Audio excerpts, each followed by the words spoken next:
নমস্কার, আমি পিঙ্কি। আজ বানাবো তেঁতুল দিয়ে মুসুর ডাল, মানে টক ডাল। প্রথমে লবণ, হলুদ, লঙ্কা দিয়ে ডালটাকে সেদ্ধ করে নিই। এখানে কড়াই দিয়ে দিলাম তেল, দিয়ে দেবো দুটো শুকনো লঙ্কা, একটা তেজপাতা, 5-6টা রসুনের কোয়া, দিয়ে দিলাম পাঁচফোড়ন।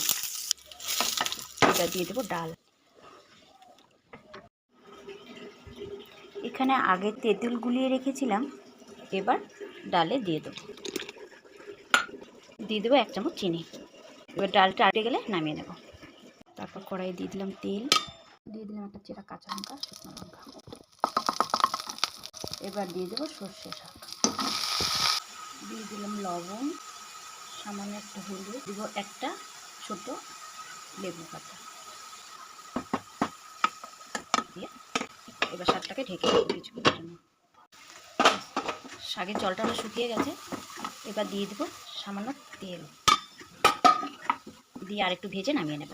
এরপর বানাবো আলু, বেগুন, মূলো, পেঁয়াজ দিয়ে শুটকি মাছ।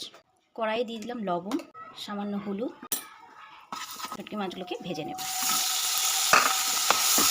তারপর কড়াইয়ে দিয়ে দিলাম পেঁয়াজ আধা ভাজা হয়ে গেছে। এবার দিয়ে দেবো সবজিগুলো, দিয়ে দেবো স্বাদ মতো লবণ, দিয়ে দেবো 1 চামচ হলুদ।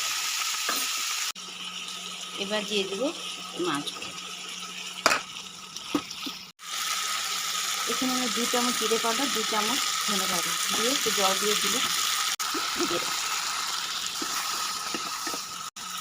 দিয়ে দেবো হাফ বাটি জল, দিয়ে দেবো বেশ খানিকটা ধনে পাতা।